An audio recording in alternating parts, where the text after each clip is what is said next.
Well, thank you for joining us, everyone, today for this special edition of the PEEF PVT virtual talk series. We're very excited today, actually, because we've got some really exciting guests joining us today. My name is Ahmed Mohammed, and I'll be your host during today's session. The topic for this PVT is Future of Work in Africa, Reskilling the Workforce to Stay Globally Competitive. As I said earlier on, we have a very special and exciting guest joining us all the way from the United States, whom I'll be shortly introducing as we continue. And we also have two of our own subject matter experts joining the roundtable discussion of today's program. Before we get started, I would love to go over a few housekeeping items. Today's webinar is scheduled to last approximately an hour 15 to 30 minutes. And during the roundtable discussion, the audience can submit questions via the Q&A chat box directly to the panelists. Just so you know, you may also be invited to ask your questions on video while this webinar is being recorded. You'll also receive a survey of the webinar, so please do provide us with your feedback. Before we begin, I would like to bring forward Engineer Abdullah Bukar, who is the chairman of PEEF, to say a few welcoming remarks. Thank you very much, Ahmed. It is my pleasure to welcome all of you to this event, especially our guest speaker, and the honor done to all of us by accepting to speak at this event. Mr. Johnny Taylor, the SHRM-SCP President and CEO. Welcome also goes to all the panelists. Ahmed Mohammed himself, who is our co-host and Director of Talent Acquisition at Harvard Medical School. Adora Messi of Kendo Consulting, Dele Aluko from Cranfield Talents Consult, and other guests and members of the BOT and the PEP, PEF, and of course the general public and interested people who would very much like to grace our occasion.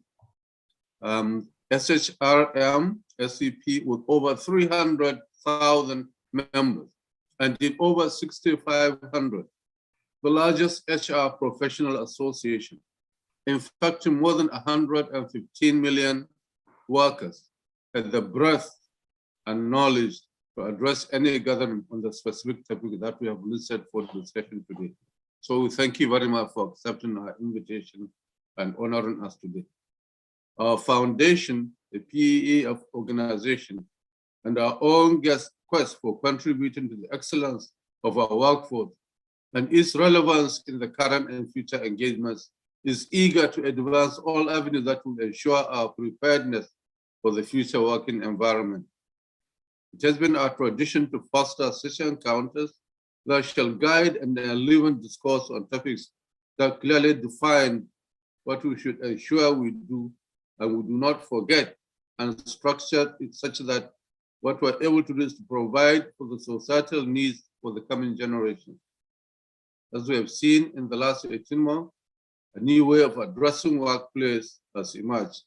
New ways of working have been thrust upon us all, and the ability and competence to change, to address the change properly at the right time and with the right competence is essential for survival. Understanding the key drivers and conditions for success are also absolutely essential. The need to address our current environmental challenges, the ways to ensure we have the right mix of skills, competencies, and their deployment to meet what society needs is absolutely critical. Please give your full attention to the discussion and participate to make it as lively and as rewarding as possible to all attendees, and also to guest speaker and the panelists and participants. I'd like to say thank you very much for honoring us and joining us for this event. Thank you very much, and let us hope that we have an excellent discussion and we all learn from this event. Thank you very much, and over back to you, Ahmed. Thank you very much, ES, for that, Chairman, I'm sorry, for that great welcoming remark. Our special guest today is a highly sought after voice on all matters affecting the work of the profession of human resources across the globe.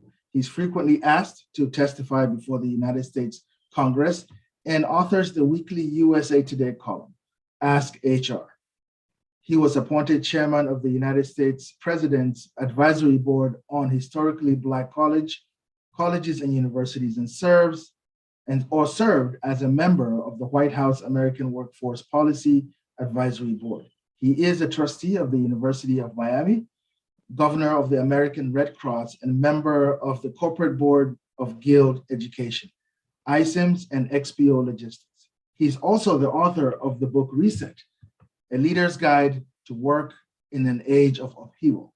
Please join me in welcoming Johnny C. Taylor, Jr., the president and CEO of SHRM, the Society for Human Resources Management, an organization with over 300,000 members in 165 countries, and the largest HR professional association in the world, impacting the lives of 115 million workers. Thank you so much, Johnny, for joining us today, and it's great to see you again. Oh, it's so great to see you, my man. I wish I was there physically with you all, but we're going to have to do this the best we can, right? Thank you, Ahmed. Thank you for this introduction. And I want to thank the assembled leadership of PEEF, including Chairman Bukhar and Dr. Rabiu. Listen, thank you. I want to welcome the leadership of SHRM Nigeria Forum. I understand we got about 150 current members of SHRM in Nigeria. Hey, shout out to my membership.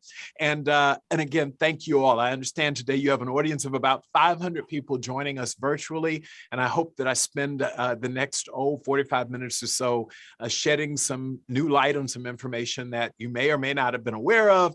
And then you will be receiving questions, I believe, through a chat. So just glad to be here. But before I begin, my thanks to all of you for joining this forum. I'm honored and I'm grateful for the opportunity to connect with HR and business leaders in Nigeria and across the continent of Africa. I've been planning for a while to get there. And unfortunately, my plan was in 2019. The end of 2019, I committed to come in 2020. And then this little thing called COVID changed all of our plans. So I'll be there. I promise I'm coming very, very soon. Over the years, I've spent a lot of time on the continent, usually in South Africa, although I've been in Ghana quite a couple of times. So you'll see me soon. For those of you who aren't familiar, essentially SHRM, if you think about it, what we do for a living, right? So SHRM exists for workers in the workplace, but we are the professional society, the go-to organization for all things work. In our earliest stages, what I like to think about us as doing is there's an organization called the American Bar Association. They represent the country's lawyers. There's the American Medical Association that represents the country's physicians. Well, we are SHRM and we represent HR people globally, not limited to just the country. People don't realize we have about 100 people and full-time equivalents in India in 3 different offices. Until recently, we actually physically had an office in China, and we have people all over the country. So we're really a global organization representing the HR profession. I want to share with African HR leaders how SHRM, our members and the HR profession, are managing through the pandemic and planning for the new world of work, which is to come. Work and workplaces are at the very heart of human life. We work to provide for our loved ones. We work to reach that career milestone we've been dreaming about. We work to strengthen our skills and gain experience. We work so that our communities can enjoy goods, services, and knowledge. But we also work to prepare for the time when we cannot work anymore. Because COVID has put the global economy on hold, being unable to work has taken a massive toll on many employees, their families, and their communities. And this is especially true for nations where vaccinations are not widespread. While we need to return to the world of work soon, we must take a careful and balanced approach to doing so. And workplaces around the world will be the cornerstone of our very recovery. Since the beginning of this crisis, and I remember it very well, in the United States, we hit the pitch. I mean, literally, the world shut down on Friday, the 13th of March, 2020. Human resources professionals around the globe have become the first responders of the workplace. We've guided our workforces into a new world of telework, virtual meetings like this one, managed talent remotely. We've supported employees' mental health and dealt with economic uncertainty. But you see, our work is just beginning. Global business leaders and people managers will help reshape the world of work and put our workplaces back together. My hope is that they're going to be better than ever before. Our mission as HR professionals, our mission as leaders has never, ever been more clear. And what we know is that emerging challenges face all of us. Let me talk about some of them. At the top of the list is people management challenges. Every day, HR professionals are learning, managing, and innovating through a changed work environment. In June, the World Federation of People Management Associations, we call it WFPMA, of which SHRM serves as secretariat, identified the most urgent people management topics across the globe. A survey of nearly 7,000 participants from over 100 countries, including in Nigeria, displayed the most urgent people management topics. And they told us the following. Digitization. Most companies are struggling. They're struggling to digitize their HR departments. HR across the globe must take deliberate and proactive steps to ramp up digital capabilities and skills. They also talked about talent. The rising competition to recruit and retain talent, especially digital talent, requires a state-of-the-art approach to finding, managing, and cultivating high-potential employees. You know, I can tell you in the United States, we've been talking all year about the Great Resignation or the turnover tsunami. It is now pretty common in organizations in the United States to have 30% turnover rate. Like a lot is going on, and we as HR professionals are having to respond to this great resignation trend, right? The other thing is the future of work. Companies are now pushing their HR departments to take a more active role in redefining how and where work gets done. Very different. I talk about when we think back last year, a lot of us thought 14, 21, 30 days, right? We said we'll be back to normal. So we all thought this was going to be the great pause, right? Pushing the pause button, and that we would get back to work as soon as we got past this COVID thing. Well, here we are 18, 19 months later, and we're still not in a post-pandemic world. That means this wasn't a pause, it was a reset. A reset for businesses and HR professionals in Africa. And what we have to do is look at the big takeaway. Globalization in the world of work advances exponentially. As we search for talent, the old thinking when we, pre the reset, old thinking of geographic limitations and paper credentials, you have to have a degree or you have to have a graduate degree, those are going to fall by the wayside. The key questions going forward will not be where do you live or where'd you go to school or college or university. It will be, can you do the job? That's the way business leaders want us to think now. We don't need proxies for SMART, meaning a degree. It's, can you do the work? And we at SHRM are already studying these issues and preparing solutions for our global members because it's a very different way of thinking. We know that post-pandemic, the workplace and workforces will forever be changed.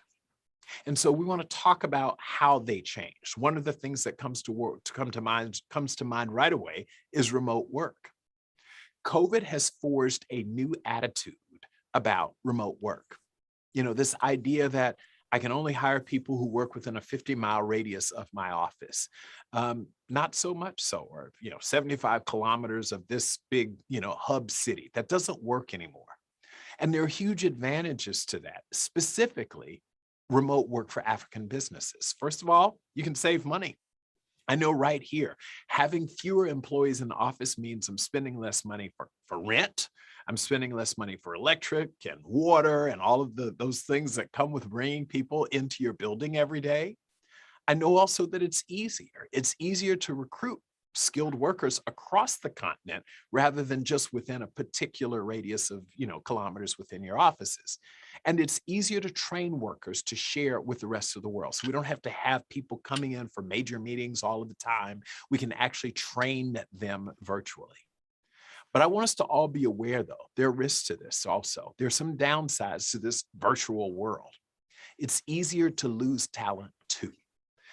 You have to up your talent game, because keeping people engaged when they're working remotely, they're not building relationships with their colleagues, is a real risk for us. And we know that. That means you can be poached more easily when the person doesn't have real bonds and relationships with their fellow colleagues.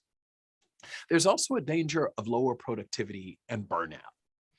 It's easy for us to talk about employees, working a lot harder now, and we can get more out of them. And we brag about the efficiency that we all saw over the last 12 months when everyone was locked down. But there's also a downside, and that is people are tired. And we're hearing that. People are saying, my gosh, it seems like it's just all one big blur. I wake up 7 o'clock in the morning and I work all day until 7 p.m. I grab a sandwich. I don't have the typical breaks that I had in the workplace. And we want to be cognizant of that. And that means we have to have our people managers checking in. They have to stay on top of this. And they have to show empathy. Empathy is critical, not to be confused with sympathy, but empathy, because all of this falls squarely on the shoulders of people managers. We have to watch out for our people. It's easy to say the work's getting done and you don't have to deal with people on an everyday basis, but there are negative consequences associated with that. We also have to think about how hard it is to maintain culture, period. And then when you have two cultures, right? One, people who work remotely, and then two, people who work in the physical office, you now have two different worlds. And we were already struggling to get the worlds right, one culture within an organization. People managers can set the standard here too. They have to be very intentional about ensuring that the people who are working remotely aren't lost. There's an adage that I use a lot, which is out of sight, out of mind. Well, the temptation is, and what we think could happen, is the people who are physically in the office get all of the visibility. They're the people who get the promotional opportunities, and they build the relationships. And then the people who work remotely, oftentimes women, are disadvantaged by it all. So we people managers have to be very, very intentional about how to do this. That requires people like you all, particularly in emerging nations, to train your people managers. Now, for on-site work, that must continue. Employers' new role is to create safe and healthy buildings, environments, and practices. And we have to do that in support of meaningful work for all workers.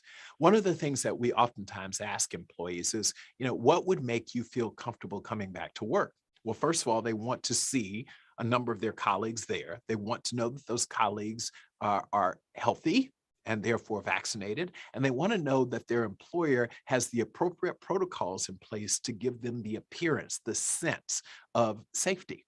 That is something we all control as leaders, as business leaders, HR leaders, marketing leaders, finance leaders, is we have to make people feel comfortable coming back into the workplace. It's not just enough to direct them. I'm going through this right now here in the United States, where we've brought our workers back into the workplace, and we've found they want to see a lot of people here, and they want to ensure that we're doing it in a very, very safe way. I want to talk about something else, and it's, more and more about skilling up young workers. In particular, on the continent, you have one of the youngest working populations on the globe, and this is amazing.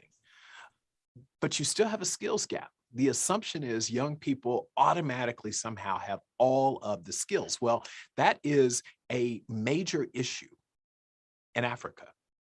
While Africa has a youthful workforce, they need to be educated up, right? And you benefit from real-time skills training from anywhere at any time. Upskilling or reskilling for the jobs of the future is critical. And I want you to understand the criticality of it. We should not just assume that because the kids use the internet a lot and because they are tech savvy, we call them digital natives, that they somehow are automatically going to be reskilled. You can be a consumer of technology, but not be an employee of the technology workplace. And that's something that we've got to tie together more intentionally. It requires an investment in the workforce. Again, it's not something that we can just rely on secondary school systems. When people show up in your workplace, you take them where they are, not where they should be, where you wanted them to be. We've got to invest in the workforce because ultimately it benefits our organizations. And to that point, we've got to build closer relationships between employers and educational providers. The idea that we don't talk, and I talk about the 2 E's here at SHRM, employers and educators, the fact that the educators who are producing the pipeline for us, right? The pipeline of talent who are going to show up in our workplaces, if we're not talking with them, if we're not informing their curricula and ensuring that when those people show up, they have the skills that we value, then we're failing. We have to take advantage of new innovations and training and development, which can be done again, anywhere and anytime. And you can't start soon enough. It's not enough to just wait until secondary. We should be going into the primary levels of education to ensure that that workforce that shows up 10, 12 years later is fully prepared to add to our work environment. One issue that I want to talk about a lot is new imperatives around mental health and family support. You know, when we talk about health and wellness, historically, what we've meant is physical health, right? Smoking cessation programs. We tell people not to drink, to get their sleep, right? We say exercise. We had everyone wearing Fitbits in parts of the world, right? But the reality is we didn't talk about mental and emotional health. So wellness was a physical thing and not a mental thing. Well, like many pandemics, COVID did not discriminate. And every nation and all people were impacted, and they were impacted largely emotionally. There's a lot that we can get out of this, but I'm going to encourage you all to very, very, very much focus on mental and physical health. And one of the challenges with mental health is that, you know, it's stigmatized.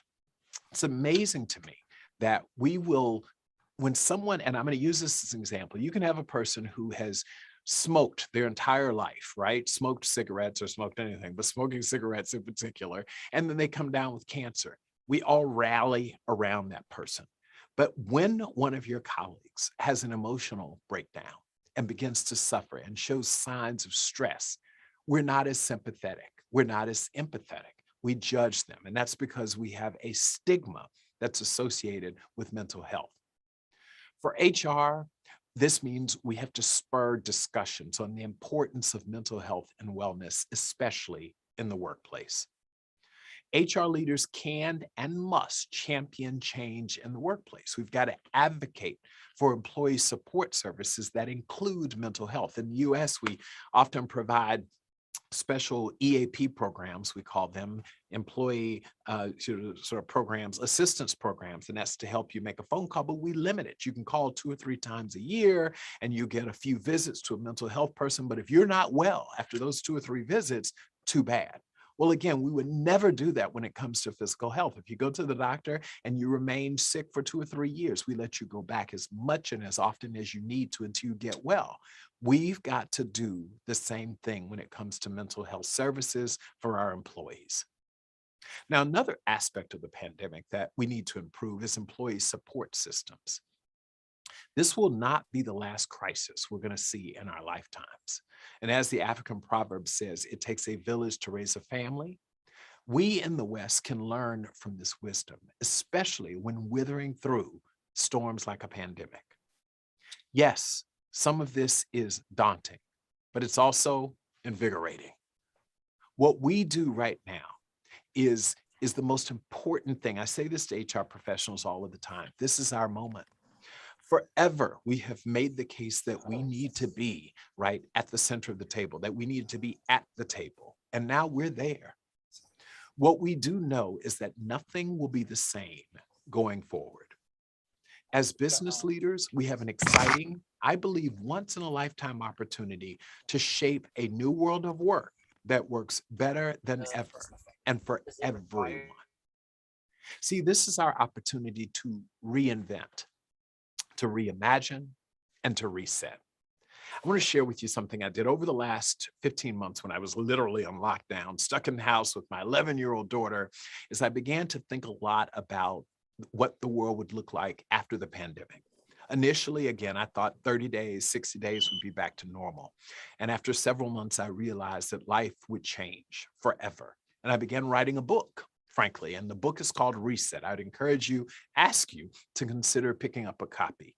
But it was all about thinking about how we would get back to work after the reset. And again, it wasn't about a pause, because the problem and the challenge with a pause is that you pause, hit the pause button, you pick up just where you left off. What we know in a reset situation is the world's different and you start all over. The global COVID upheaval presents business leaders, HR leaders around the globe with an unprecedented pause to reinvent and reimagine their company cultures. In my new book, Reset, we offer business leaders 10 critical leadership lessons, including 1, putting the human, if you will, back in human resources. We got to get away from this idea that people are just things, that they're widgets, that they're pure resources. We've got to put the humanity back in all of this. And we've got to, secondly, create a culture that works. Culture, a word that we for years have thought was a soft word. Well, it's no longer just soft. It's a hard word. It's how organizations work. And focusing on culture can't be done accidentally. And focusing on ideal cultures is irresponsible. We've got to talk about cultures within our organizations and how they really work. We've got to find and keep great talent. Again, we don't have the luxury in a knowledge-based economy to say, it's okay if people come or they go. Companies that win will have the best people, and those people will be engaged and they will be committed to your culture and your mission. And then we've got to bridge the skills gap. Guys, it is more important than ever. I know that you have a young population, relatively speaking, on the continent, but it's not enough. I can't underscore the importance of ensuring that people, no matter their background, no matter what their parents did or what neighborhoods they come from, we have to ensure that everyone has the opportunity to experience the dignity of work and the opportunity to dream whatever they dream and what they feel success feels like. So that's what we can do. I talk a lot about it a lot in the Reset book, but it really was a different way of thinking about the world as a result of the pandemic. I also want to invite you all. I'd be, remiss to not invite you to join us for SHRM 21. Now, I know we can't travel, and for the first year, we're going to do a virtual conference. We're going to have in person. We've got 11,000 people signed up, right? It's crazy. Some of them will be in person and in Las Vegas, by the way, and I'll bring you back later, but many will be virtual. So September 9th through the 12th, I'd like you to think about coming and joining us for SHRM 21. It'll be really, really good. We have a special concert lined up with Patti LaBelle and Michael Bolton. We're going to have guest speakers from some of the major companies around the world. I'm just looking forward to it, and I hope you'll consider joining us. I will be giving a keynote address. Other internationally known speakers include Olympic champion Michael Phelps, Chipotle, big company, and many, many others will be there. So I'm going to ask you to consider joining us for SHRM 21. Listen, the world is different. It's going to be forever changed. We have an opportunity as HR professionals to be a part of making better workplaces that will lead to a better world. And I fundamentally believe that given the fact that we have people for 8, 10, 12 hours per day, captive in our workplaces, we can impact their minds and their hearts. We can make better societies. We can make better families and ultimately better businesses. So thank you so much for your time. Ahmed, I really want to, thank you for giving me this opportunity. No, thank you so much, Johnny. The pleasure is actually ours. We're just excited to have you on board. And, as always, whenever we talk about these topics, there's a lot of excitement, and there's just so much amazing things happening in this world. Despite COVID and despite everything that's happening, there's still a lot of opportunity to make some really great progress. So we're really excited to see where this is going to go. So thank you so much, Johnny, for that opening remark, that keynote. We're going to move over to our next portion of the program, which is the roundtable conversation, including yourself, Johnny. We're going to have a couple of our own local subject matter experts that are going to join us in this conversation, and hopefully feel free to jump in also and join the conversation. Looking forward to it. Yeah, so I'm going to start by introducing one of our panelists, Adora Ikuemesi. Adora is a speaker, writer, and trusted advisor in the field of human resources. She's also the founder of Kendor Consulting, a human resource management consulting firm specializing in learning and development solutions. He is also the author of a self-help book, Change Your Career. We also have Dele Aloko, who is a seasoned HR leader with extensive experience in the oil and gas industry, and leads and is a lead consultant and CEO of Cranefield Talent Consultants. His expertise are around business, HR strategy, performance management, organizational effectiveness, and public sector reform. He's also the vice chairman, actually, Johnny, of the SHRM Nigeria Member Forum. Yes. Doing a lot of work here. So I'm going to invite those two panelists to come and join us for a quick discussion on a couple of different topics. I'll ask a few questions and please feel free to jump in. My first question is actually to Adora. Adora, are you with us? Excellent. Well, we can move on to Dele before Adora gets set up. Sometimes, Johnny, we do have some network issues that we experience challenging. Dele, what approaches are being adopted in Africa to reskill the labor force by governments and employers and employees in order to compete in the global economy? I know in Africa specifically, there's a lot of influence of government in the different programs. In your experience, what are some of the approaches have you seen being taken? Okay, thank you very much, Ahmed. Good afternoon, good morning, everybody. It's a pleasure to be here. Ahmed, you're absolutely right about the influence of government in most of our endeavors on the African continent. That's absolutely true. And in this area, I think governments in Africa have taken some initiatives. There's one major initiative that I would talk about, which is a Pan-African initiative led by the African Union with support from the European Union, the German government, and also the International Labour Organization. It's called the Skills Initiative for Africa, and it's a comprehensive program that involves governments in Africa developing the capacity to forecast their future skills needs, to understand the gap between the current reality and what those future requirements are, and to then develop the capacity to actually bridge those gaps through structured competency and skills development programs. The program is set up in such a way that the private sector and educators are also required to be actively involved in the process. The program is currently being piloted in 8 African countries: Nigeria, Ghana, Togo, Cameroon, South Africa, Ethiopia, Kenya, and Tunisia. And I believe that if this program is delivered faithfully, first of all by the pilot countries, and then eventually by the rest of the African continent, then I think that would definitely lay the foundation for Africa to cope admirably with the skills challenges that we face in future. So that basically addresses what governments are doing presently. At the subnational level, there are also a number of other government initiatives. In Nigeria, for example, one of the states, Edo State, has a program they call Edo Best, which has focused on building capacity in the area of basic education. And this program has been recognized by UNESCO and UNICEF as a very successful program in building the quality of basic education within the state. For employers, basically, there has been a lot going on by employers in recent times.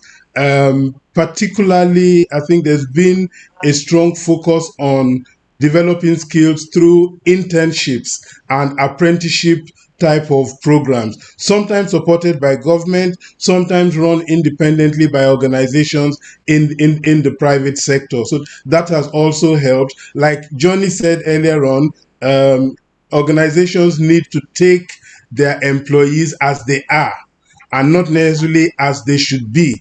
And these programs actually help to achieve that objective by taking the employees as they are and helping them to build the skills that they actually need to cope with the challenges of the workplace.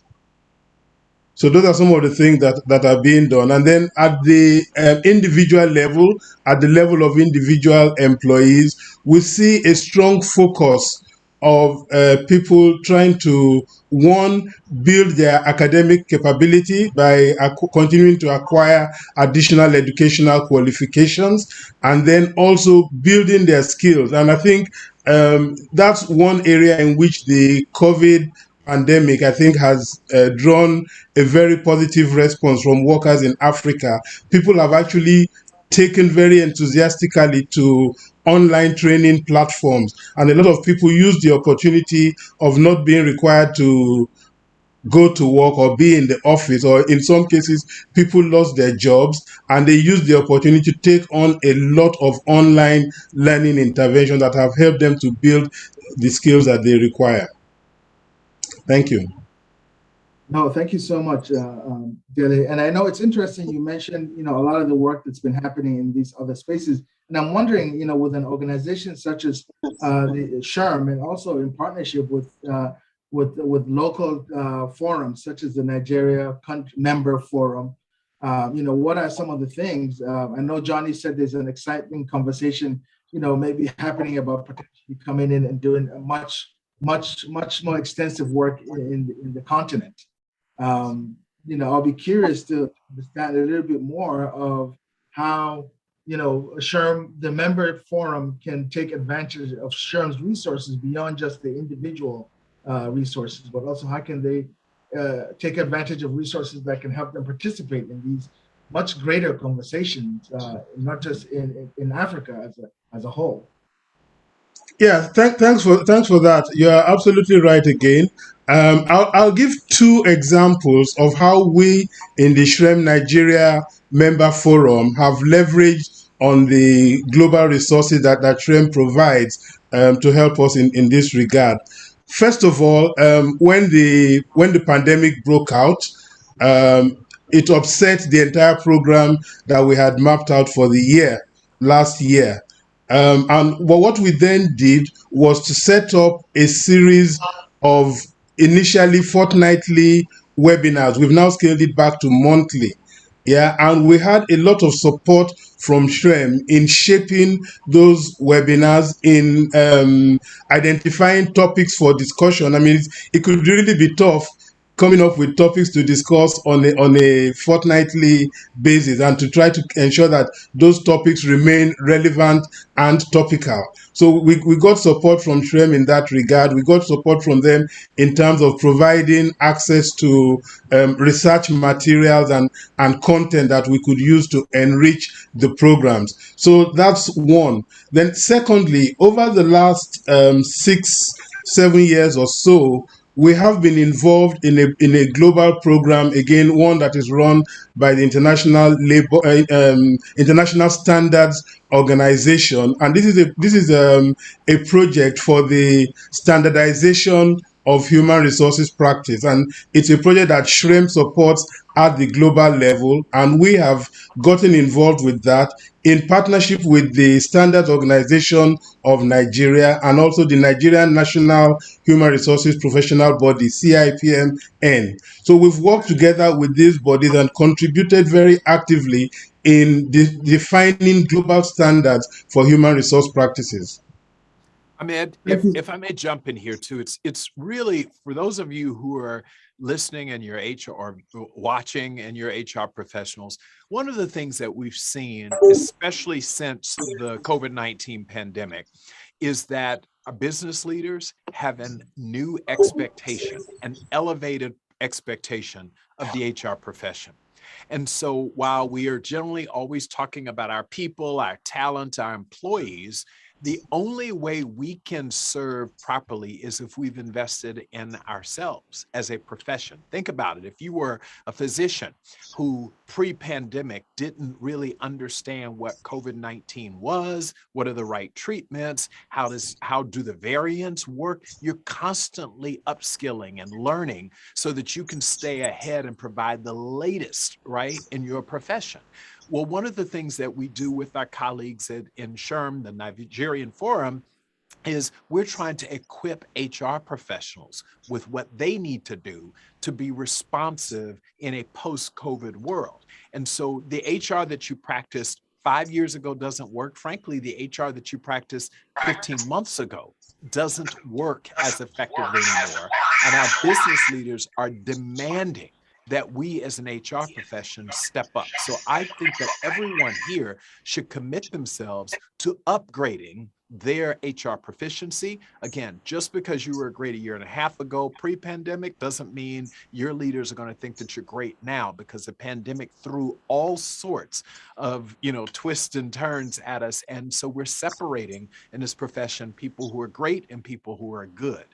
The good news is everyone wants great HR people to help them navigate this. And that's where SHRM can globally partner with you, but specifically with Nigeria, to ensure that we are doing our best to equip professionals on the continent. Thank you, Johnny. It's interesting, when I think back about your keynote talk, you mentioned, the challenges, the opportunities, and yet the threat of, this remote work situation where we have, there are some really great things that happen, but we risk also losing employees and retaining them, so to speak. Which leads me to my question for Adora, actually. The critical reskilling challenges that we see in the African workforce for employees.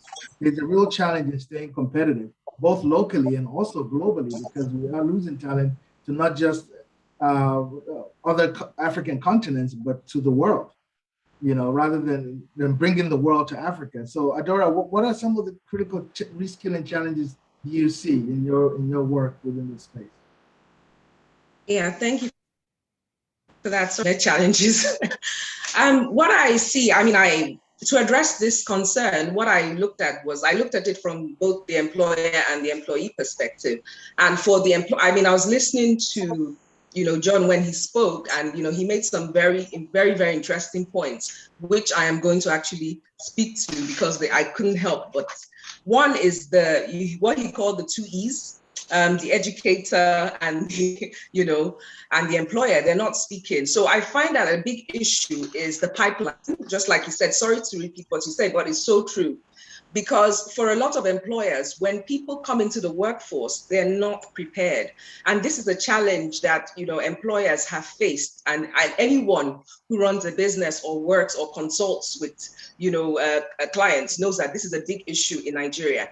Now, notwithstanding, everyone knows that Nigerians are very hardworking people. We know that we have very young people and they learn quick. But the issue is that there has to be a lot of investment upfront because they are not prepared. And I say this with all humility because, sometimes, some of my friends, we discussed when we were younger, people we started on the job and we used to be, because the university prepared us. We were doing presentation skills at uni, we were doing lots of things. So when you come to work, I keep trying to remember, we weren't really trained. We just were expected to, be ready for work because the education we got prepared us for the workplace. But that is not the case in Africa now. There is a huge gap between what the educators are churning out and the skills needed. So for me, from an employee, from that perspective, from an employer perspective, there has to be extra investment into the employees, who end up fantastic, by the way, because like I say, our people learn fast, but the issue is that initial investment. Now, still on the employer, because of that investment, then we immediately go into a cost issue.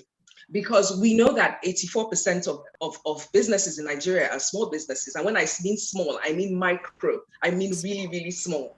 And so cost will always be an issue, because it hits, everyone knows that training hits the bottom line.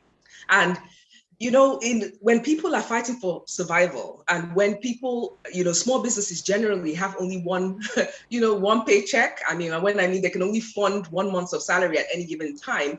When you're trying to help them understand the benefits of investing in training, it's always a struggle, because quite literally, you can't really blame them, because, and sorry to say, the support from the government here is, I'm sorry, it's next to nothing. We all know how lots of governments supported, their businesses during the pandemic. I'm afraid to say that we didn't really get that kind of support in Nigeria, which is the reality. So from that perspective, the investment, for some employers, it's the awareness. Maybe we need more awareness as well. They're not really. We need to preach to them that training is an investment and it's not, a cost as they see it. So I believe that awareness will definitely help. So for me, on the employer perspective, those are the 3 key things: the pipeline, obviously the fact that, the employees are not prepared, of course, and then we have the other issue of cost, and then we have the general awareness. In Africa, obviously, because of the nature, we have so much micro. When we say small businesses, you need to see businesses in Africa. They are, they're really small. So that's an issue for us. Now, on the employee side, we have similar issues. Now, of course, just like John said, our strengths are, we have a young workforce. So, these people are like vibrant. They're they're digital natives. So, a lot of them have phones, but there's still this gap. You understand? So where is this gap coming from? Because they can see everything else that's happening in the world. So why are they not reskilling themselves? If anyone knows me, I'm a big advocate on train yourself, skills, this is the future, blah, blah, blah. But still, I don't know. I don't know whether they don't believe, or what. So there's a mindset shift. Right? So we have them young people, but they still don't believe in a lot of them, let me not say they, but a huge amount of them, which is a significant number, does not believe that they don't invest in the reskilling. And not because, I think it's because they don't know. So there's also an awareness issue there. They probably don't really know how important it is. And then I cannot resist mentioning cost again. Africa, a lot of HR people are here, Maslow's hierarchy of needs. When food, shelter, and clothing have not been satisfied, the last thing you're thinking of is spending money on some online course. So, John, these issues are real. Dele, Ahmed, these issues are real in Africa. Like, people are thinking, like, in the US, you spend $10 on a Udemy course and you're thinking, but that's 5,000 in Nigeria. And you know what 5,000 can do for you in Nigeria? Yeah. So you're always like, the opportunity cost for the average person. And if anyone knows anything about the economy in Africa, especially like Nigeria, it's hyperinflation. So people are battling real issues. Some people, like, give you an example, John, people can't afford transport to go for interviews. It's that bad. Yes. So, and so we can't keep talking about issues, the elites, because majority of this youth are poor. Let's be honest. In Nigeria and Africa, we have the numbers, but in terms of per capita income, there's real poverty. We're poor. So every time people see the number of youth in Africa, they're like jumping. But what's their spending power? They don't have money.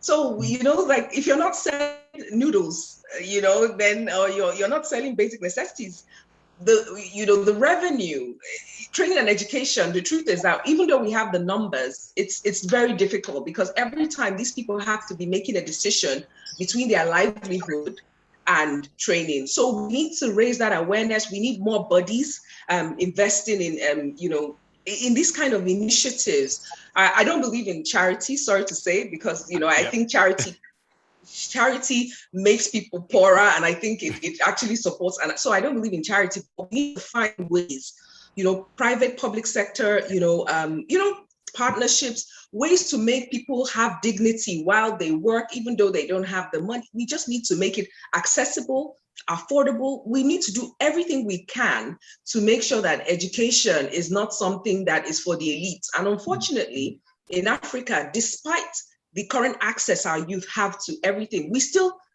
it still appears that education is definitely for the elite, because let's be honest, money gives you options and money gives you enlightenment to an extent. It broadens your scope. It takes you to places. Education does wonders for you. So whether we like it or not, Africa is still very young when it comes to those possibilities. So those are my key areas with regards to the employer and then the employee with regards to reskilling. So yeah. Thank you. No, those are some great points. Johnny, would you like to add anything to that? Or no, I agree. Amen. Amen. That's what I would say. I mean, and I love the passion for it. And I will say that your point about we make these assumptions, and I'm glad you said it, that, well, they have a young workforce, but if they don't have a young prepared workforce, and if the kids are not prepared because they're not willing to do it, you make a point that was really sobering for me. You know, you're right. In the US, these kids go buy a $5 cup of coffee every day from Starbucks. They start their day with that, right? And they just spend it. So when we're saying invest in the West, it's a different mindset. It's a different reality and experience. The lived experience is different. I will say this, though. That's where this opportunity for SHRM and HR practitioners in Africa, where you can actually change the world. And I know that may feel syrupy and maybe even you're trying to boil the ocean, but if we can get employers to work with government, I agree with you on the charity thing for sure. So if we have public-private partnerships and we say, company X, you need engineers. Company Y, you need food and beverage personnel, people to run those, whatever it is you need. If we got together and said the government along with industry are going to co-contribute, and the employee needs to put something in the game. It may not be $10, maybe it's $2, but I think if we brought those three groups together and say, and at the end of this, you'll have a job, you'll have the dignity of work, you'll be able to provide for your family and your loved ones, I think we can make the case. And that to me is the opportunity for the HR profession. Yes, I'm sorry, Ahmed, if I can just to put perspective. So Johnny, you can get where we are in Nigeria. I was speaking to someone yesterday about, they just released an advert on a vacancy, a graduate recruitment program. In 3 hours, they got 800 applications. Wow. 800 applications. And this, I screamed, wow, but then I remembered that I did a similar exercise and we got 6,000 applications in a week. So we have the population, but unemployment is huge. You understand? And these people are like, they're just hoping on what appears to be a hopeless situation. Because when there's only 5 vacancies, if 800 people apply in 3 hours, I mean, that's a lot of rejections. So obviously by now they probably have like 10,000 applications and they're just going to be, so these people are rejected on a daily basis. And Johnny, what they want is jobs. I've wrapped my head around it. I've asked in different way. I mean, I'm in the training profession, so I'm always preaching development, but what they want is jobs. They don't have the jobs. And you can't be preaching training, developments, reskilling to someone who does not have a means of livelihood. They just want a job. They just want dignity. They just want a job. So if there's a way, anything we do, we just need to solve the unemployment issue. That's just the biggest issue. I agree with you, Adora, and I think this is actually perhaps maybe even an opportunity for the HR professional in Nigeria to work with leaders of these organizations, right? Because sometimes, especially when we think about remote work and what has been, where we're heading now, there are more opportunities to create jobs, right? Because I think maybe the leaders of these companies don't necessarily, their goal is to make money and not spend money. So where does the HR professional comes in to sit down with the executive and say, hey, listen, we're not using this physical space anymore. We can create more jobs so that we can bring more money to the bottom line. So the idea of how does the HR professional tag into the business, the business itself, not just focus on HR alone, but how do you understand the business as a whole so that you can bring value to the leaders who may not necessarily see how they can create more jobs within their businesses and organizations. Yeah. Totally agree with you. I'm not talking about the micro businesses because they're very small, but there are those big businesses that we know are huge, they're making a lot of profit, but they don't have enough of the workforce to even support. So there's a lot of stress within those spaces. Can I ask a question? Yeah, okay, I'm just going to ask one. Go ahead. Okay, sorry, I just wanted to ask Ahmed, because he just said something like, he doesn't mean the micro. Can we ignore the micro? There are 84% of employers. Like, any strategy that excludes them cannot, I think the big companies can absorb the rate of unemployment that we have. And I think a lot of the micro, they actually struggle because they can't even afford the staffing that they need. And I believe that if we have any kind of partnership that helps them, in that way, by supplying them with manpower, I think that would be the biggest thing that we can help, because the pandemic has affected us in a different way from the US. I mean, the working from home, unfortunately, for a lot of us in Nigeria, a lot of people lost their jobs. That's right. And they're not being re-recruited in any way. So the job loss was huge, and they're not being replaced. A lot of young people have been forced into entrepreneurship. Not that entrepreneurship is not a good thing, but I don't mean entrepreneurs like fancy ones that are, that have VCs invest in them. I mean micro level entrepreneurship. So they're just making like daily. It's a different ball game here, and I think we really need to look. Anything you do in Africa, I believe that you must go micro. Because when you look at the success, even the big businesses that are doing well here, they're reaching that retail level. That's the only way you can make that big impact, whether it's business or whether it's social impact. I think you need to get to that micro level. That's what I think. Absolutely. I had some questions lined up for you, Johnny, but we've got some folks in the audience that are eager to jump in and ask you some questions as well. So I'm going to go ahead and bring one or two people in to also ask their questions. We've got Ahemen Emanuela in our audience who also has a question for you, Johnny. Ahemen, would you like to join us, our tech support folks? Dele, somebody asked a question from the chat box and wanted you to elaborate on the program that you mentioned. Okay, yeah, I saw the chat. I replied to her privately, but just for anybody else who missed it, it's called the Skills Initiative for Africa. And like I said, it's an initiative of the African Union, supported by the European Union and the German government, as well as the International Labour Organization, ILO. And the purpose basically is to strengthen the capacity of African governments and employers to cope with the challenges of the skills required for work in the future. So to be able to forecast what the future skills requirements are, and to provide the infrastructure, the resources, the training, and everything else that is required to then ensure that we actually have those skills. And it's supposed to involve the private sector, educators, working in partnership with government. Thank you. So I'm going to bring Carol, actually. Carol, who's also in the audience, she does have a question. And let's see if we can get her. Yeah, there she goes. Carol, are you with us? I am. Thank you for joining us. Go ahead with your question. Okay, thank you. And this excellent such discussions and quite insightful and a lot to learn from all that has been shared so far.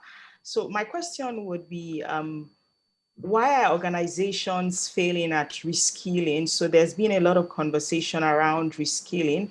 What would be your views in terms of why organizations are failing at reskilling, and what should HR professionals really do to change this narrative? Thank you. Is your question to Johnny or to someone else? Yeah, my question is to Johnny. Thank you. Right. Oh, thank you for the question. So I think there are plenty of reasons why, but it's namely, as Adora said initially, I think their organizations, even the larger ones, in an environment where you have double-digit unemployment, are not convinced that they need to continue investing in it. There are more people than there are jobs. So they basically have said, if you show up and you're prepared to do the work, then I hire you. If not, too bad. And so what we've seen is, and this happens even in the US when we have had very high unemployment, employers pull back on their investment in training, development, reskilling, upskilling. They don't have to do it then. That's the reality. When you have a tough economic environment, employers pull back. Now, I believe that's the wrong thing to do, but that's what occurs. At the same time, the employees who actually need to be reskilled or upskilled to be able to compete for the very limited number of jobs that are available don't have the resources to do it. So the key here is a public-private partnership. The government has to see it as its job to bring those parties together to help the employee who wants the training and the reskilling, the employer, it has to entice them to invest in training, and the government perhaps matches dollars. But where you have is this really tragic situation right now, where with very high rates of unemployment, there is no reason to do it, except from the employee side, and the very employee who needs to do it can't afford to do it. So what can we do as a profession? Here at SHRM, we invest a lot of money in governmental affairs.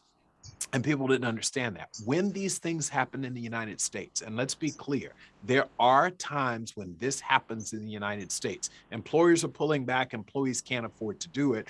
We then go lobby the federal government, the departments of labor, the Department of Education.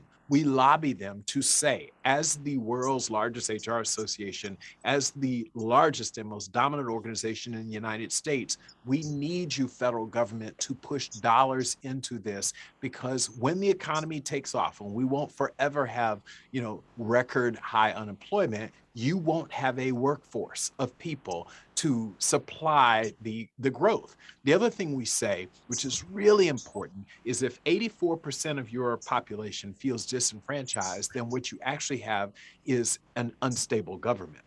At some point, the masses will turn against their leaders if they don't think that their leaders are watching out for their best interests. So we make those two arguments, and we've been successful even in periods of austerity in the United States. And to be clear, the US has had double-digit unemployment.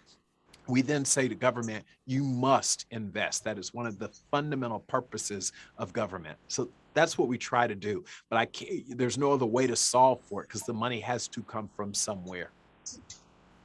Thank you. Thank you, Johnny. We're going to take one last question from the audience. Arinola, who's also joined us. Go ahead, please. All right. Okay. Thank you very much, Ahmed. Thank you, Johnny, Adora, Dele. Very interesting conversation going on. Okay, so I have just one question again to add, and I'm latching on to what we've all said. I agree the need to upskill our talent so that we can compete globally. What I want to mention as well is that Africa has a peculiar challenge, and that is the fact that we have talent across industries, especially tech and healthcare, migrating out of Africa, to have better offers and conditions of living.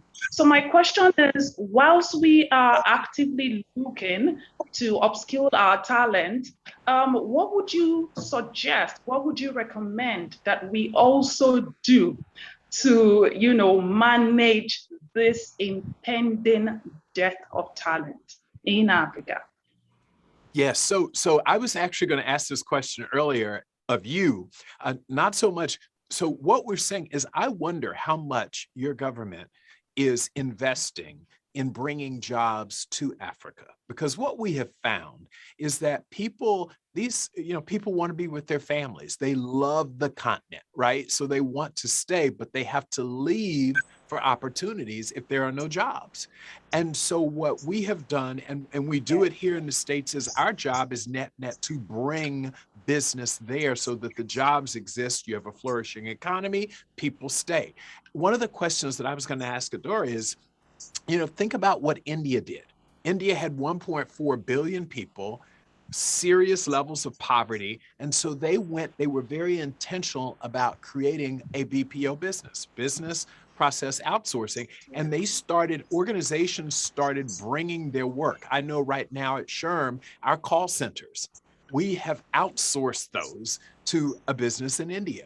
So what has happened? It's more cost effective for us. India now can provide jobs for its people.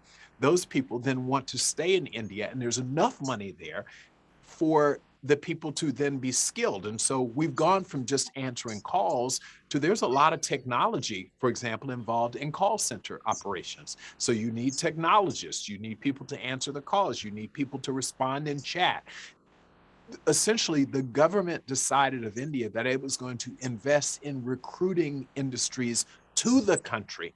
What I'm concerned about now is that Africa is net losing jobs to other parts of the world because they've not made it an attractive place for big business. Is that something you all are considering? And forgive me for not knowing, but is your government and the Pan-African Union generally, are you not working on bringing jobs to Africa? Because you're going to lose your young talent if they graduate from university and can't find a job. It is definitely something that we would have to work on. I agree with you, Johnny. Yeah. As before, and I think, this is a problem that we have to solve ourselves. No one can help us with this one. And I think, it's obvious to everyone. When I just listening to Johnny, there's a huge role for government. You talk about tech, you talk about healthcare. We know what's happening there. Doctors are on strike, for crying out loud. If you're on strike, why should you remain in the country? And why are they on strike? Because they've not been paid. They're being owed, so there's economic issues. There's fundamental socioeconomic issues here that we have that no one can solve for us until our government, does what it should do. And I don't think there's, public-private sector, it's just like how everyone has job descriptions, right? There's just some work that private sector cannot do. And so just listening to Johnny and talking about lobbying, how SHRM goes, lobbies the government. I'm sorry to say, I was just thinking, okay, Dele, Oliver, when are we going to, when are we going to the government? And I'm just thinking a different system, because the truth is that's what we should be doing. That's what we should be doing. But we know why we're not doing that. And, if we can, I think, obviously this is what we should be doing. This is what we should do. That's right. Listen, I'm going to have to, I have another presentation to make, so I'm going to have to run out, but I want to thank you all again. I know you're involved in some great conversation. We will be there, hopefully next year. I got to get your doctors back to work just in case something happened to a brother while he's there. But I will absolutely come to visit the homeland, and I appreciate everything that you all are doing. God bless you. Be well. Please do. Thank you so much. Okay, thank you so much, Johnny. Our ES is going to join us. I was going to have him make a few remarks before Johnny left. I know I got a text that he had to quickly leave to another event. I should imagine he has a very, very busy schedule. So we definitely appreciate the time that he's taken to join us at this event today. It's really interesting. We had made some really, really great points, and I'm hoping that some of this conversation will continue, across the board. I know there's still a lot of work. There's still a lot of frustration around the issue of work and where things can go and whose responsibility is it, to sort of help push this forward. And I know, government has a responsibility, employers have responsibilities, and we also as professionals do have a responsibility as well. So I'm hoping that we can see this move forward. Dele, I'm going to have you come in and also share some your slide actually on the SHRM Nigeria Forum. I know you guys are doing a lot of work, and I know it will be really interesting for those who are in the HR space to see how they can get involved with the SHRM Forum, SHRM Nigeria Forum. And then right after that, I'll also have ES, Dr. Rabi, also talk about the PEEF organization and the work that we do and how we make all these things possible. Thank you very much, Ahmed. So just very quickly, it's back. Okay, yeah, so just very quickly, I think at the beginning during the intro, Ahmed mentioned the fact that SHRM is the largest HR membership organization in the world with over 300,000 members, HR professionals and business leaders in more than 165 countries. And we do have a member forum in Nigeria, and I know we also have them in a few other African countries, Ghana in particular, I think also Ethiopia and Kenya, and probably a few other African countries as well. So in terms of the value we provide to our members, first of all, we provide information and insights. So a lot of up-to-date HR information on key professional issues, best practices, thought leaders, opinions, and articles and papers, and a lot of very valuable professional information. We provide a platform for people to speak on various issues. This is an example of them, done in partnership with PEEF. We also have events that we run on our own. We provide professional development. Particularly, we provide support for people who want to take professional certifications. There are certification programs offered by SHRM at various levels of the HR profession. And we also have a number of other events. Earlier on, I talked about our monthly webinars, which have been quite popular. Those are a very valuable resource for a lot of people. We provide a network of volunteers who participate in various activities, which also provides an avenue for professional development. Last year, a group of SHRM Nigeria volunteers participated in supporting one of the COVID-19 isolation centers in Lagos. It was a private sector run initiative, and we had I think about 7 of our volunteers provide the HR support that the medical professionals needed in order to enable them carry out their work effectively. And finally, as members of the forum, there's access to discounts on HR products and programs. There are 2 levels of membership. There's a global membership, which is membership of SHRM as a global body, and that is the primary level of membership. The details are there on the screen, the website, as well as the contact details. And then there's also the membership of the local Nigerian member forum. Again, the details are provided on the screen. But before you can become a member of the Nigerian member forum, you must first be a member of the global body. Anybody wishing to become a member can also contact Debbie, whose details are provided on the screen, and she can support you to become a member of both the global body as well as the member forum in Nigeria.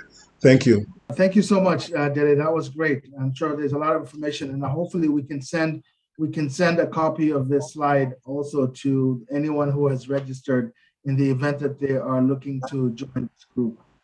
Yep, absolutely. Absolutely. I'm going to go ahead and bring in our executive secretary, actually, Dr. Musa Rabiu, who's going to join us. Now, unfortunately, Dr. Johnny had to run off because he had an engagement to get to, but we have Peter Hong, who is also on Johnny's staff, who is still with us here today. I know you want to also, there were some things that you wanted to mention directly to Johnny and to also share some information about PEEF overall. So I'm going to hand it over to you. Yes. Okay, thank you very much, Ahmed, for the great job. So it's good morning, good afternoon to all of us. So I'm going to talk about people expertise and excellence foundation, PEEF, We came into existence about 5 years ago. We're basically a not-for-profit organization, and we comprise of reputable professionals across all sectors of the economy. And these are seasoned professionals in all the sectors, not just HR, engineering, agriculture, oil and gas, you name it. Our vision is to be the leader and most respected organization champion in skills development in Africa. And that's why the focus of this webinar is on what skills are we looking to have for the future. Mission, of course, is skills proficiency, productive workforce. The kind of points that came out of Johnny Taylor's presentation, and of course the panel's points of discussion. And in terms of core values, we promote professionalism, integrity, sincerity, productivity, and excellence. Essentially, we focus on practical solutions. We want to get to solving skills development issues from a practical point of view. And I'm going to speak more about this when I talk about TVET, which is one of the areas we are focused on. In terms of governance, we have a board of trustees, and our chairman, declared this event open, Alhaji Engineer Abdullah Bukar. Privileged to be the executive secretary leading the executive management committee. Now, what is our value proposition, membership value proposition? Essentially, we don't give certificate, we don't give membership for professional, based on professional disciplines, but essentially we leverage the value that our members bring in the different sectors of the economy to focus on skills development issues. At our first conference, we have had 4 annual conferences now. The first conference was focused on the construction sector in terms of what are the skill sets we need as a mason, as a technician. So that kind of micro, small level of looking at skill, upskilling was the focus of our first conference. So we do that. We focus on professional skills development. We also focus on influencing policy change. 2 of our annual conferences are focused on education, leadership, and we have made submission to the relevant federal ministry, agency, to influence positive development. With regards to TVET, technical, vocational, and training, education. So that's an area where we're influencing. We have also done the same with health sector in our 3rd annual conference, universal healthcare proposal that we made to the Federal Ministry of Health. Networking is one area that members can benefit because we have members in all sectors. It's very easy for the younger ones in particular to take up mentorship and grow their skills, but also get a lot of help in growing their career. We have access to resources because of the diversity of our membership as it is. It's a lifelong self-learning opportunity as we learn from each other.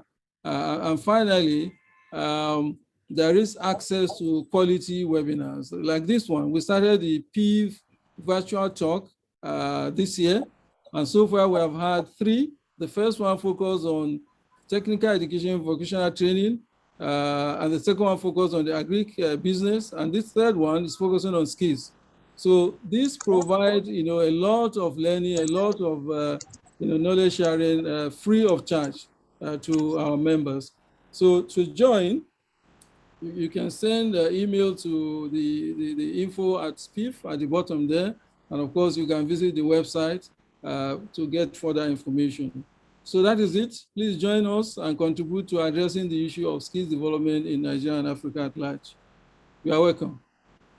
Thank you. Thank you so much. Yes, we do have a number of questions that have actually come up during the presentation. We're not going to be able to get to all of them, but I would like to at least mention a few of them. I know we still have our panelists here, so I would like to read some of these some of these questions, and hopefully any one of you, either Adora or Dele, can please feel free to answer this question. One question here is that, let's see, I can pick one here. The reality in Nigeria is that lots of organizations focus on short-term profit. To grow talent, organizations need to provide more opportunities for youths to intern. This will equip them with foundation skills to enable them to easily fit into the workplace when they graduate. I know there's been a couple of, we've alluded to a couple of conversations about training the youths, especially around technology and other things.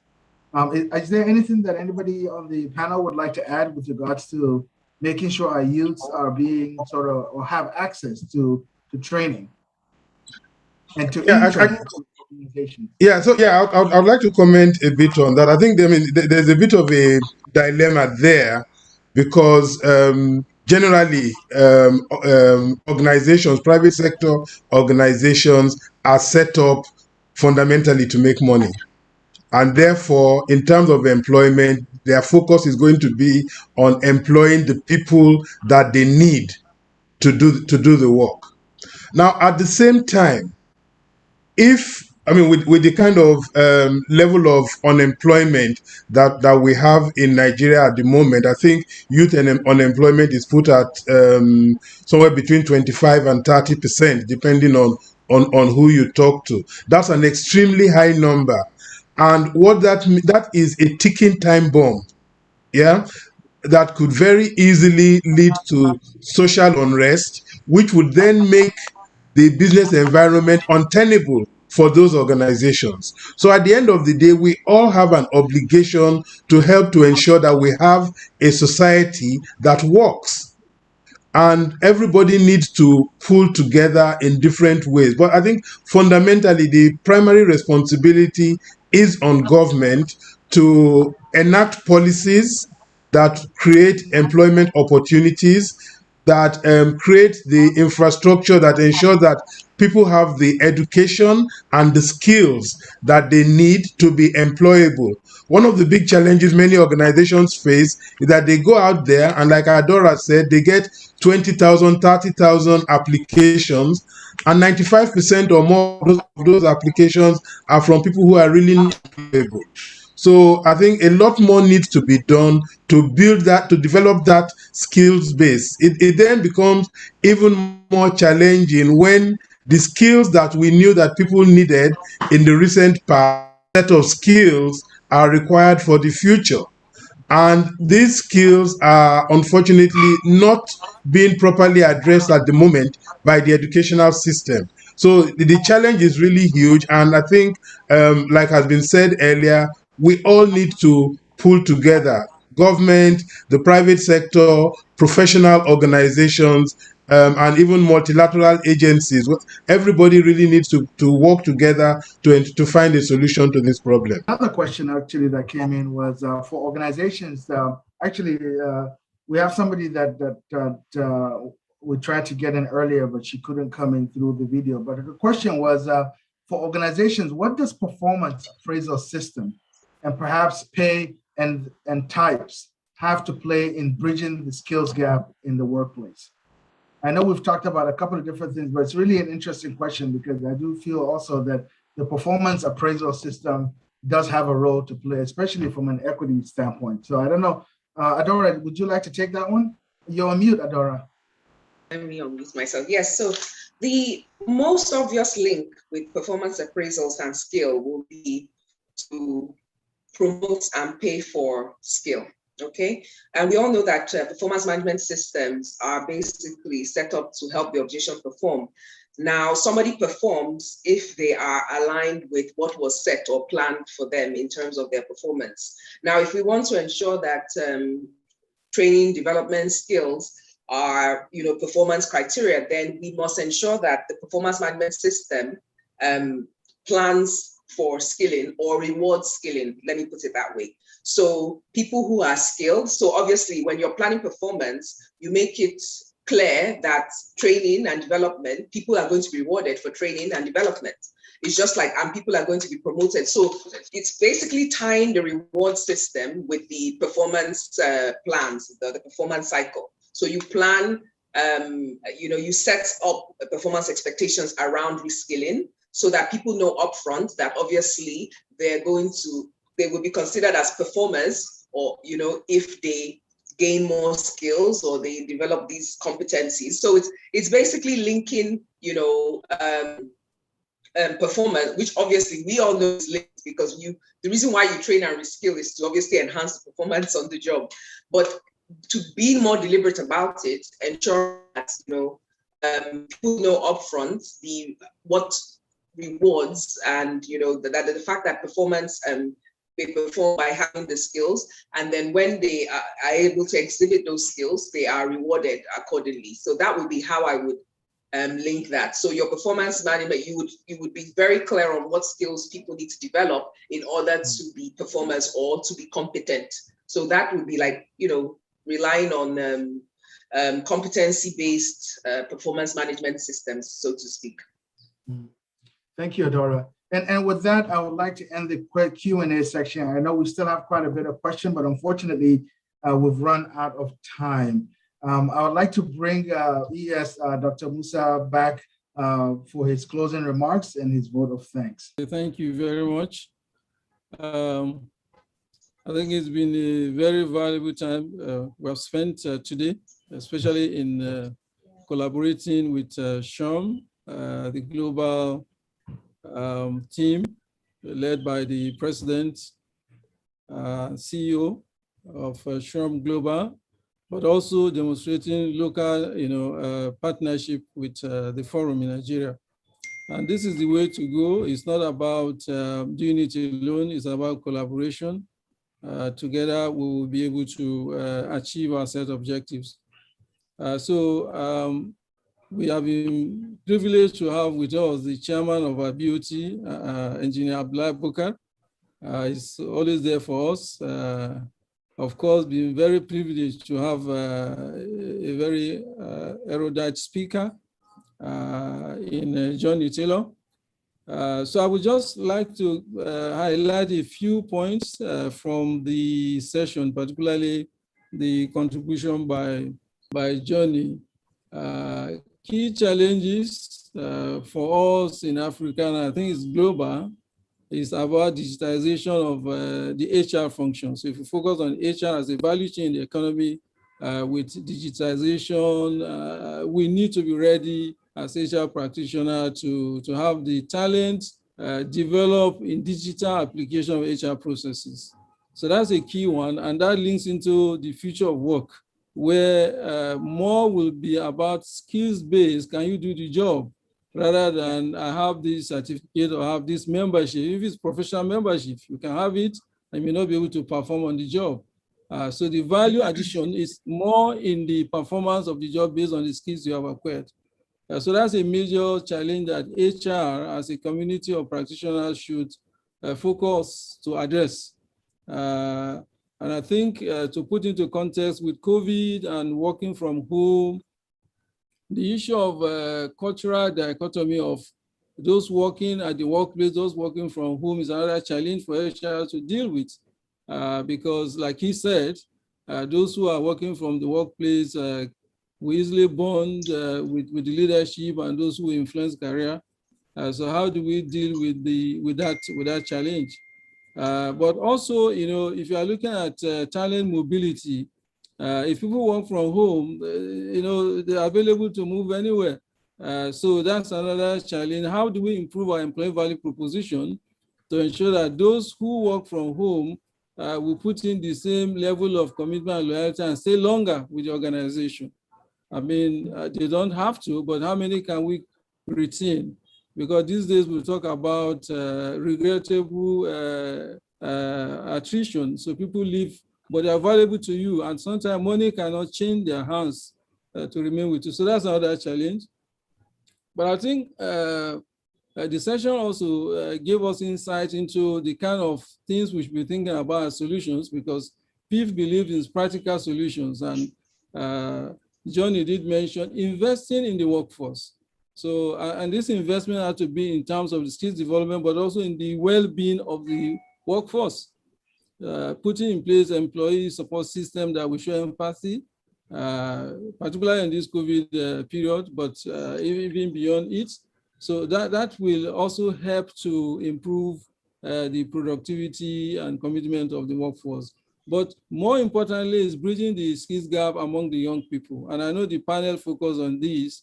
For us at PEEF, we are focused on the technical and vocational education training. We had a session of this PEEF virtual talk on it. It was the first session we had because we believe that not everybody should have a degree to be productive. All right. In fact, in a very highly dense population like Nigeria or even Africa at large, we need to get skills to everybody so that they can be productive, even if it means earning something for themselves. So that's an area we need to focus on because we have people who are coming out of university with degrees and really cannot do anything for themselves in terms of gainful employment. So there should be a focus in the area of TVET, technical and vocational education training, we believe. So that's part of the solution that I think Johnny Taylor alludes to because it will help to bridge the skills gap among the young people. So that, I think for me, those are the major points from this session, and they resonate with us at PEEF because we're already focused on these areas. So what is next? This is the third PEEF virtual talk. The first one was on TVET, the second one was agribusiness, and then we have this big one, focused on the future of work. We'll be looking next at maybe the health sector, because we have professionals in PEEF who are clinical professors and practice, and we discussed this in our WhatsApp platform, issues around health. So perhaps we'll be looking at that. We'll also look at the legal practice, the issues around either constitutional or issues, industrial issues within the legal realm. But again, focusing on what is the problem and what are the solutions. Because our focus in PEEF is not to say it's government, is that, no, what solution can we bring? Even if it is little, we want to push the dot forward. That's the only way we can overcome our development challenges. So that will be the next one, health or legal. But we still have the TVET that is ongoing. At our last meeting, we actually set up a panel, an advocacy group that will be engaging on this. So that will be ongoing because that's a big one, and we need to keep that focus on. And then before the end of the year, we are also looking at our 5th PEEF annual conference. So these are the major activities that we're looking at, and we intend to do this in collaboration with SHRM, Nigeria, and other interested parties, so that we can add value to the economy. So I will need to do the needful now to appreciate all. A big thanks to our guests. It's unfortunate I couldn't do that while he was on. But we really appreciate Johnny Taylor Jr., the president and CEO of SHRM Global. And of course, we recognize that Ahmed being close help us to make that happen. So we look forward to continue this relationship with SHRM, both in Nigeria and in the US and globally. As we speak, we have participants from Senegal who are excited about SHRM. So maybe Dele, after this, you can chat with me, so I can link you up with the folks in Senegal who would like to have a SHRM forum there as well. We also want to thank our chairman, BOT, Engineer Alhaji Bukar.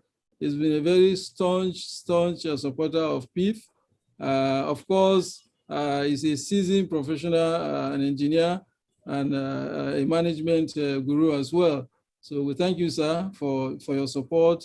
Members of the PEEF Executive Management Committee here present, we appreciate you all. Of course, the panel members, you've done fantastically. Yeah, you excited the audience, Adora, with your passionate expression of your views. So thank you all, Dele, for being part of this journey. Of course, we also appreciate all members of PEEF and SHRM who are in the attendance at this meeting. Ahmed, well, I won't keep you for the last, but without you, I mean, even before now, yeah, we will have struggled. So thank you so much for bringing this up right from the beginning, making the connection with Johnny, and now it has happened. And of course, you know, you are the anchorman for our PEEF virtual talk. So you are always there. We really thank you. We're all doing this for our nation, so let's keep doing it. In the background, we have silent contributors helping with the IT, Fatima, Jamila, and Adiza. We really appreciate you all. So we thank everybody. I would like on this note to bring the PVT to a close, and we look forward to meeting you all. I see our BOT chairman, engineer, sir, have a final word for us. Thank you very much. All I can say is that it's been a fantastic session, and I wish everybody the best through with you at the next event. Thank you, sir. So on this note, I would like to say thank you. Thank